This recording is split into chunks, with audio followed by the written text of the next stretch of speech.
ശബരിമല സ്വർണ്ണക്കൊള്ള കേസിൽ SITക്ക് ഹൈക്കോടതിയുടെ രൂക്ഷ വിമർശനം. ഡിസംബർ 5-ന് ശേഷം SIT ഗുരുതര ആലസ്യത്തിലാണെന്ന് ഹൈക്കോടതി വിമർശിച്ചു.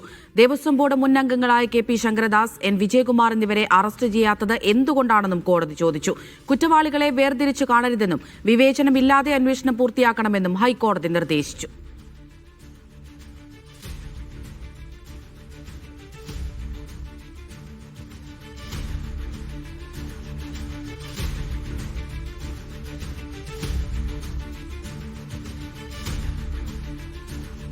ശബരിമല സ്വർണ്ണക്കൊള്ളക്കേസിൽ SITക്ക് ഹൈക്കോടതിയുടെ രൂക്ഷ വിമർശനം. ഡിസംബർ 5-ന് ശേഷം SIT ഗുരുതരമായ ആലസ്യത്തിലാണ് എന്നാണ് ഹൈക്കോടതിയുടെ വിമർശനം.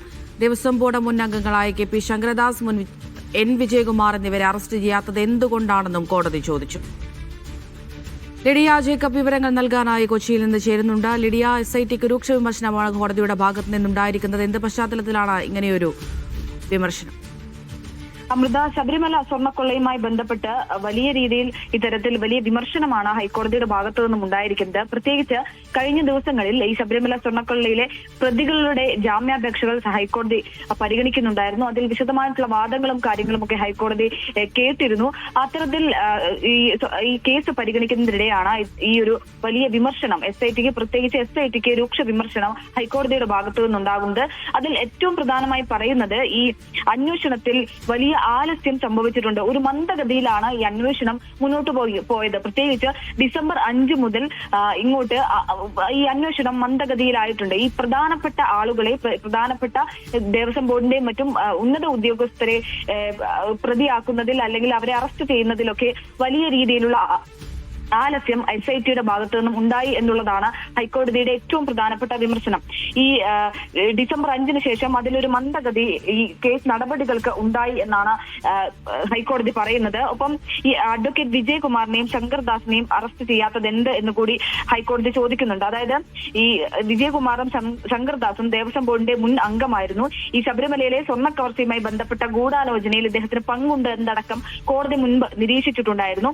അത്തരം ഈ കേസിൽ പ്രധാനപ്പെട്ട ഒരു കണ്ണി ആയിരുന്നിട്ട് കൂടി ഈ രണ്ടുപേരെയും ചോദ്യം ചെയ്യുന്നതിലോ അല്ലെങ്കിൽ അറസ്റ്റ് ചെയ്യുന്നതിലേക്കൊന്നും SIT കടന്നിരുന്നില്ല. പ്രത്യേകിച്ച് ഈ സ്വർണം പൂശിയ വിഗ്രഹഭാഗങ്ങളെ വെറും ചെമ്പുപാളികൾ എന്ന് രേഖപ്പെടുത്താൻ തീരുമാനിച്ച ബോർഡ്, അത്തരത്തിലുള്ള ഒരു ബോർഡ് യോഗത്തിലൊക്കെ ഇവർ പങ്കെടുത്തത് കൂടിയാണ്. ഈ രണ്ടുപേരും പങ്കെടുത്തത് കൂടിയാണ്. ഇത്തരത്തിൽ ഏറ്റവും ഉന്നത സ്ഥാനങ്ങളിലിരിക്കുന്ന ആളുകളെ എന്തുകൊണ്ട് അറസ്റ്റ് ചെയ്യുന്നില്ല എന്നുള്ളതാണ് കോടതി പ്രധാനമായും ചോദിക്കുന്നത്. മാത്രമല്ല ഈ രണ്ടുപേരെയും ഈ പ്രതി ചേർക്കുകയോ കാര്യങ്ങളോ ഒന്നും തന്നെ ചെയ്തിട്ടില്ല എന്നുള്ളതാണ്. അതെ, വിവേചനമില്ലാത്തൊരു അന്വേഷണം അത് പൂർത്തിയാക്കണമെന്നാണ് SITയോട് അടിവരയിട്ട് കോടതി പറയുന്നത്. എന്തെങ്കിലും ഒരു വിശദീകരണം SIT നിലവിൽ നൽകിയിട്ടുണ്ടോ ലിഡിയ? നിലവിൽ അത്തരത്തിലുള്ള വിശദീകരണങ്ങളോ കാര്യങ്ങളോ ഒന്നും തന്നെ SIT നൽകിയിട്ടില്ല. വിവേചനമില്ലാത്തൊരു അന്വേഷണം പൂർത്തിയാക്കണം എന്നുള്ളതാണ് ഹൈക്കോടതി പറഞ്ഞിരിക്കുന്നത്.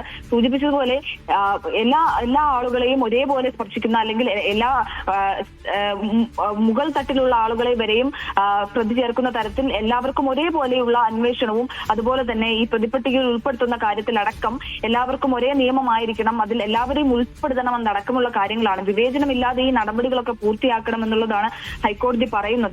ഈ ഒരു കാരണവശാലും കുറ്റവാളികളെ വേർതിരിച്ച് കാണരുത് എന്നുള്ളതാണ്. കാരണം ഇത്തരത്തിൽ രണ്ടുപേരെ, അതായത് ദേവസ്വം ബോർഡ് മുൻ അംഗങ്ങളായിട്ടുള്ള രണ്ടുപേരെ, ഈ ഒരു കേസിൽ പ്രധാനപ്പെട്ട പങ്കുവഹിച്ച രണ്ടുപേരെ അവരെ മാറ്റി നിർത്തിക്കൊണ്ടുള്ള അന്വേഷണവും അതുപോലെ തന്നെ അറസ്റ്റ് ചെയ്യാത്തതടക്കമുള്ള കാര്യങ്ങളിൽ വലിയ വിമർശനമാണ് ഹൈക്കോടതിയുടെ ഭാഗത്തു നിന്നുണ്ടാകുന്നത്. ഇതിലൊരു സംശയമുനയോടെ ഹൈക്കോടതി ഈ കേസിനെ നോക്കിക്കാണുകയും ചെയ്യുന്നുണ്ട്.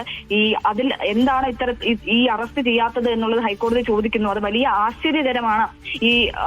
ഇവരെ അറസ്റ്റ് ചെയ്യാത്തത് അല്ലെങ്കിൽ അവരെ പ്രതിപട്ടികയിൽ ചേർക്കാത്തത് അടക്കമുള്ള കാര്യങ്ങളാണ് ഹൈക്കോടതി പറയുന്നത്. എന്തായാലും വലിയ വിമർശനം ഹൈക്കോടതിയുടെ ഭാഗത്തു നിന്നും ഉണ്ടാകുന്നു. ഇന്ന് N വാസുവിന്റെയും ഒപ്പം മുരാരി ബാബുവിന്റെയും KS ബിജുവിന്റെ അടക്കമുള്ള ആളുകളുടെ ജാമ്യാപേക്ഷ ഹൈക്കോടതി തള്ളിയിരുന്നു. അത് വിശദമായി കേട്ട ശേഷം, അതിന്റെ വാദം വിശദമായി കേട്ട ശേഷമാണ് ജാമ്യാപേക്ഷ തള്ളിയത്.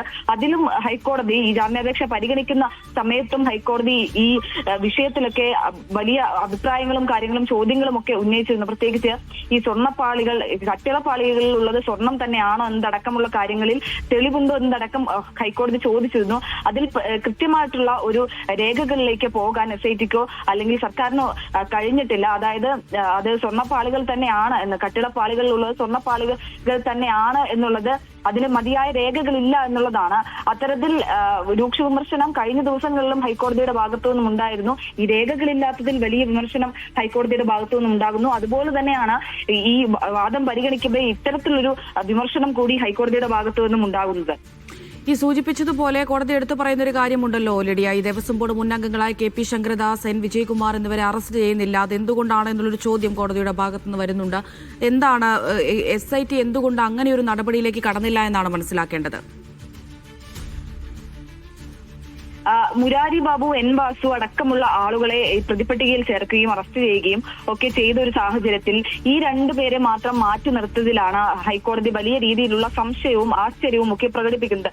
ഈ വിഷയം പരിഗണിച്ചപ്പോൾ ഹൈക്കോടതി ഏറ്റവും കൂടുതൽ അല്ലെങ്കിൽ ഏറ്റവും പ്രധാനമായി പരിഗണിച്ച വിഷയങ്ങളിലൊന്ന് ഇത് തന്നെയായിരുന്നു. പ്രത്യേകിച്ച് ഈ ഒരു കേസിൽ വലിയ പങ്കുള്ള ആളുകളാണ് ഈ വിജയകുമാറും ഒപ്പം ശങ്കർദാസും. ദേവസ്വം ബോർഡ് മുൻ അംഗങ്ങളായിരുന്നു രണ്ടുപേരും. അതോടൊപ്പം തന്നെ ഈ സ്വർണ്ണപ്പാളികൾ അത് ചെമ്പുപാളികളാണ് എന്ന് രേഖപ്പെടുത്തുന്ന അല്ലെങ്കിൽ അതിന്റെ യോഗത്തിൽ പങ്കെടുത്ത ആളുകൾ കൂടിയാണ് ഇവർ രണ്ടുപേരും. അപ്പോൾ ഇവർ രണ്ടുപേരും ഇത്തരത്തിൽ മുഖ്യ പങ്കാളികളാണ് എന്നിരിക്കെ എതിരെ ചോദ്യം ചെയ്യുകയും ഒക്കെ ചെയ്തത് കൂടിയാണ്. ഇത്തരത്തിലുള്ള കാര്യങ്ങൾ ഇരിക്കെ പക്ഷേ ഇവർക്കെതിരെ കൂടുതൽ നടപടികളിലേക്ക് തുടർ നടപടികളിലേക്കൊന്നും നീങ്ങാത്തത് വലിയ രീതിയിലുള്ള സംശയം കോടതിക്ക് ഉണ്ടാക്കുന്നു. അതെന്തുകൊണ്ടാണ് എന്നാണ് കോടതി ചോദിക്കുന്നത്. അത് SITയോട് അത്തരത്തിൽ വലിയ രൂക്ഷമായിട്ടുള്ള വിമർശനവും വലിയ ചോദ്യവുമാണ് ഹൈക്കോടതി ഉന്നയിക്കുന്നത്. ഈ ഡിസംബർ 5-ന് ശേഷം ഈ ഉന്നതരെ തൊടുന്ന കാര്യത്തിൽ, ഉന്നതർക്കെതിരെ തുടർ നടപടികൾ എടുക്കുന്ന കാര്യത്തിൽ വലിയ മന്ദഗതി ഉണ്ടായിട്ടുണ്ട്. ഇതിൽ വലിയ ആലസ്യം ഉണ്ടായിട്ടുണ്ട് SITക്ക് എന്നുള്ളതാണ് ഹൈക്കോടതി പറയുന്നത്.